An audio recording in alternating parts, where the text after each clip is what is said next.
வணக்க மக்களை. கணவரை இழந்த பெண் ஒருவர் சுமார் 33 ஆண்டுகளாக மாறு வேடமிட்டு ஆணாக வாழ்ந்திருக்கிறார். தனது ஒரே மகளை கரையேற்ற தன் அடையாளத்தை மாற்றி வாழ்ந்திருக்கிறார். ஒரு தாய். தூத்துக்குடி மாவட்டம் எப்போது வென்றான் அருகே உள்ள காட்டுநாயக்கம்பட்டி கிராமத்தைச் சேர்ந்தவர் தான் பேச்சியம்மாள்.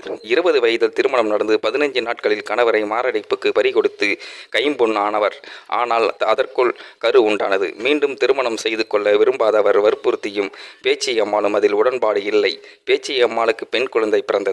குடும்பத்தை கவனித்துக் கொண்டு பெண்கள் வீட்டில் இருக்க வேண்டும் என்பதையே அன்றைய சமூகத்தின் எதிர்பார்ப்பு. அந்த வளையத்துக்குள் சிக்க விரும்பாத பேச்சியம்மாள் ஆண்களின் தொல்லையில் இருந்து தற்போது தன் அடையாளத்தையே மாற்றும் புதுமையாக ஒரு முடிவை மேற்கொண்டார். தலையை மொட்டையடித்து சிகை அலங்காரத்தை ஆண் போல் மாற்றினார். ஆண்கள் அணியும் ஆடைகளை தளர்வாகவும் அணிய தொடங்கியதுடன் பெயரையும் முத்து என்று மாற்றிக்கொண்டார். ஆண் அடையாளத்தை சுமந்தால் பாலியல் ரீதியாக துன்புறுத்தலில் இருந்து தன்னை பாதுகாத்துக் கொள்ள முடிந்ததாக கூறுகிறார். ஹோட்டலில், டீ கடை, பெயிண்டிங் மற்றும் கடினமான கூலி வேலையாக இருந்தாலும் பேச்சியம்மாள் பழகிக்கொண்டார்.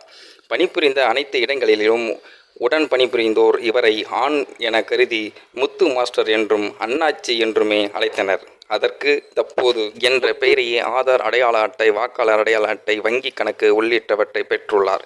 பேருந்து தொடங்கி கட்டணம், கழிப்பிடம் வரை அனைத்து ஆண்கள் வரிசையில் தன் 33 ஆண்டுகளுக்கு மேல் யாருக்கும் சந்தேகம் எழாதபடி தன் அடையாளத்தை பாதுகாத்து தன் நினைத்தபடியே மகளை படிக்க வைத்து மனம் முடித்தார். ஆகையால் தாய் நினைத்தால் குழந்தைகளை எந்த இடத்திற்கும் கொண்டு செல்ல முடியும். அதை தாய் செய்து விடுவாள். மக்களே, இந்த பிரபஞ்சத்தில் தாயை விட சிறந்தவர்கள் யாரும் இல்லை. இந்த வீடியோ பார்க்கின்ற நீங்களும் இந்த வீடியோ பற்றின கருத்துக்களை கீழே உள்ள கமெண்ட் செக்ஷனில் மறக்காமல் சொல்லுங்கள். வீடியோ பிடித்திருந்தால் லைக் பண்ணிக்கோங்க, மற்றவங்களுக்கும் ஷேர் பண்ணிக்கோங்க. அப்படியே நம்ம சேனலையும் சப்ஸ்கிரைப் பண்ணிக்கோங்க. நன்றி, வணக்கம் மக்களே.